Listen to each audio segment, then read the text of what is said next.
अस्सलाम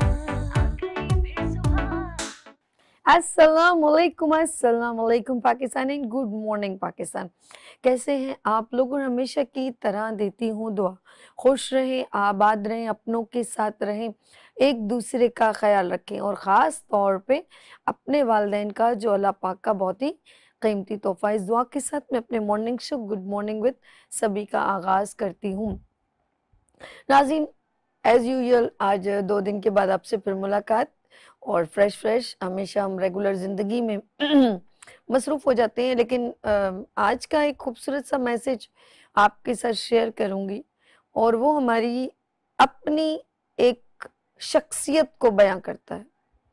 आज का खूबसूरत मैसेज हम सब के लिए।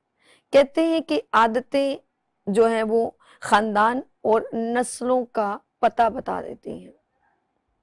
एक प्यारा सा वाक़या आपके साथ शेयर करती हूँ। एक दौरे हुकूमत, कहते हैं ना, वंस अपॉन अ टाइम, एक बादशाह था और उसकी सल्तनत में उसे ज़रूरत पड़ी। उनका कोई घोड़ों का अस्तबल होता है ना, जो घोड़ों की पहचान करता है, तो वो एक ख़ास उनका बंदा था, वो दुनिया से चला गया। तो फिर एक पर्सन उनके पास एज़ अ जॉब करने के लिए आया।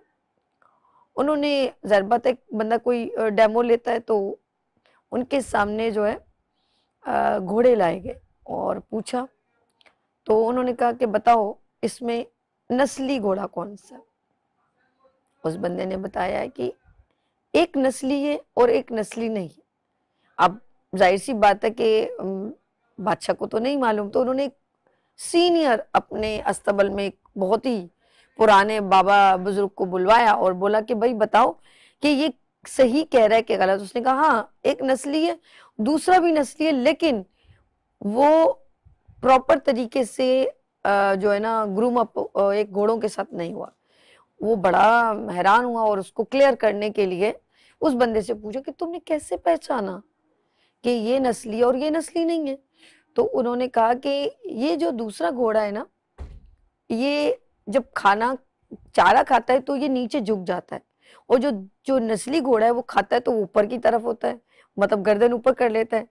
तो इसके अंदर वो खुसूसियत नहीं है जो नस्ली घोड़े में। तो फिर उन्होंने उस दोबारा उस बाबा से पूछा, जो अस्तबल का एक पूरा करता धरता था। उसने कहा कि हाँ, जब ये पैदा हुआ था तो कुछ टाइम बाद इसकी माँ मर गई थी, तो इसने गाय का दूध पी के बड़ा हुआ है। बादशाह को सरप्राइज, शॉकिंग। उन्होंने उसको रख लिया और इनामात में उसको भेड़ बकरियां और अनाज और इस तरह बहुत सारे ऐसे लवाजमात दिए। वो खुश होकर चला गया और फिर प्रॉपर जॉब में। फिर कुछ दिन उसको बेचैनी हुई, बोला कि ये इतना नॉलेजेबल पर्सन है। उसने पूछा, एक तुमसे सवाल करता हूँ। उसने कहा जी। उसने कहा बताओ मेरी मिसेज, मतलब मलका के बारे में क्या कहते हो, शहजादी के बारे में।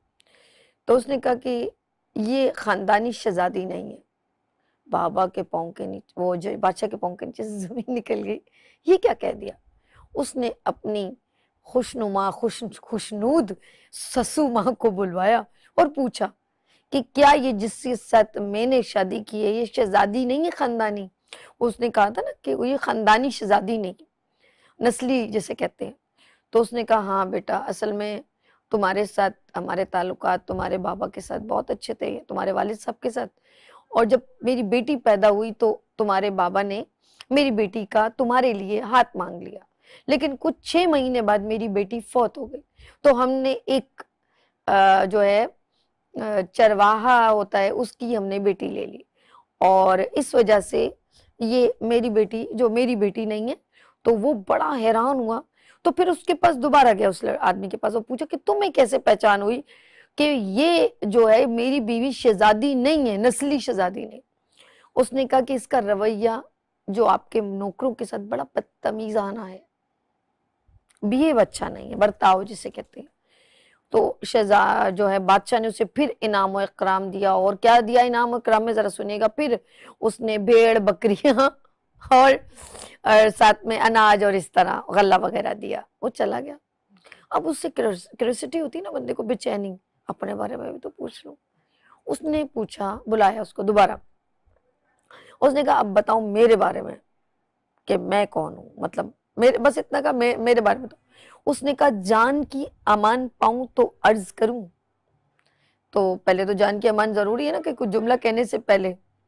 तो उन्होंने कहा कि जो है, अब जान की अमान तो ले ली, उन्होंने कहा कि आप नस्ली बादशाह या शहजादे नहीं हैं। बादशाह को तो आया क्रोध और गुस्सा, लेकिन जान की अमान दे चुके थे।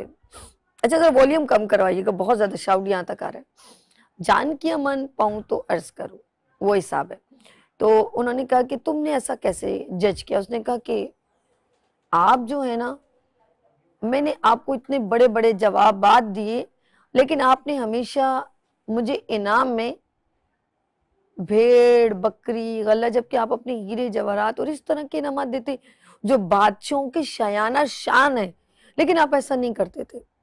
वो पहले तो जब उसने कहा ना, तो वो सीधा अपनी माँ के पास गया। उन्होंने कहा कि जो है माँ, मैं क्या बादशाह शहजादा नहीं? उसने कहा बेटा, वो असल में जब जो है ना हमारी औलाद नहीं हो रही थी, तो फिर हमने एक गडरिये से, एक जो भेड़ बकरियां थे उनसे हमने ये तुम्हें अडॉप्ट कर लिया था, ठीक है, तो तुम मेरे सगे बेटे नहीं हो। ये सुन के बादशाह दोबारा उसके पास लौटा। फिर उसने जो ये मैंने पहले कह दिया था, वो शायद शोर की वजह से मैं मिसिंग हो गया, तो दोबारा जब उसके पास आया, उसने पूछा फिर, कहा कि तुम कैसे पहचाना तुमने कि मैं शहजादा नहीं हूँ या मैं बादशाह नहीं हूँ? उसने कहा कि आप जब भी इनाम देते थे तो मुझे गल्ला भेड़ बकरियां इस तरह की, जबकि आपको ज्यादा से ज्यादा मुझे इनाम देते। तो इस तमाम बात से एक याद रखिएगा, जब हम किसी से बात करते हैं, मिलते हैं, तो उसका लबो लहजा, उसका अखलाक, कहते पहचान करो तो गुस्से में। किसी को अपने साथ बिठा के खिलाओ तो आपको पता चल जाएगा, किसी के साथ सफर करो तो आपको पता चल जाएगा, किसी को कर्जा दो तो आपको पता चल जाएगा, किसी के साथ रहम करो तो आपको पता चल जाएगा। उसकी नस्लें और उसके खानदान का पता बताती है।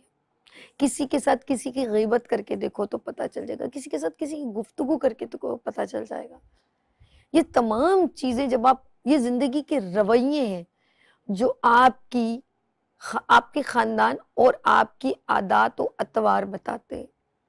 आपका बिहेव, कि आप किसके साथ किस लहजे में बात करते हैं, आपके अंदर गुस्सा संभालने का, दरगुजर करने का कितना, तहम्मुल करने का कितना आपके अंदर बर्दाश्त है। और जब कोई हमारे पे बड़ा होता है, जो हमारे तमाम चीजों को लीड करता है, उसमें लीडरशिप सलाहियत कितनी है। उसके इनाम और इकराम पर भी मैंने जैसे बादशाह के बारे में बताया, उस शख्स के बारे में बताया, और बहुत सारे लोगों की रिलेशंस एक छोटे से वाक्य में बताए। कभी कभी हम लोगों से खुश होते हैं तो हम उनको ट्रीट देते हैं, खुशी से आओ हम तुम्हें खाना खिलाते हैं। ये उसका बड़कपन है, उसकी शायद कैपेसिटी इतनी है, तो उसने उससे बढ़ के आपके लिए कर दिया। ये भी याद रखिएगा, जरूरी नहीं है कि वो आपको बहुत सारा पैसा दे, उसकी कैपेबिलिटी के मुताबिक उसने सब कुछ किया। बादशाह की कैपेबिलिटी बड़ी ऊपर है, तो उसको क्या करना चाहिए था? क्या वो भेड़ बकरियां देता या इनाम और इकराम देता? नहीं दिया उसने। तो जिंदगी में याद रखिए कि जब आपको कोई बड़ी सीट, इक़्तिदार या कैपेबिलिटी का अल्लाह पाक नवाजता है, तो आप उसके बाद बांटते कितना है। हम हमेशा कहते हैं ना, मैं हमेशा दुआ करती हूँ अल्लाह मुझे बांटने वालों में शुमार करे। अल्लाह, क्योंकि अल्लाह की नेमतें देने को, कोई खुद से नेमत तो मुझे किसी ने दी, अल्लाह की तरफ से आई ना। तो जब हमें कोई नवाजता है, हम उसकी कैपेबिलिटी के मुताबिक, बिल्कुल इसी तरह हम देने वालों में कितना है और लेने वालों में कितना शुमार है। याद रखिएगा, ये वाला हाथ और इस हाथ में बड़ा फर्क है। तो आप देने वालों में शुमार अपने लिए जरूर दुआ किया करें, ठीक है जी। और अपना बिहेव, अपना जो जिंदगी की एक लाइफ स्टाइल है ना, वो आपकी आइडेंटिटी, और लास्ट शुरू में मैंने बात की थी ना शख्सियत, जी हाँ, आपकी शख्सियत बयान करती है। लेट्स सी, यहाँ लेंगे ब्रेक और मिलते हैं ब्रेक के बाद। देखते रहिए गुड मॉर्निंग विद सभी विनर्स टीवी के साथ। फूल खिलने लगे, जगमगाए जहां, रात रुखसत हुई, आ गई फिर सुबह।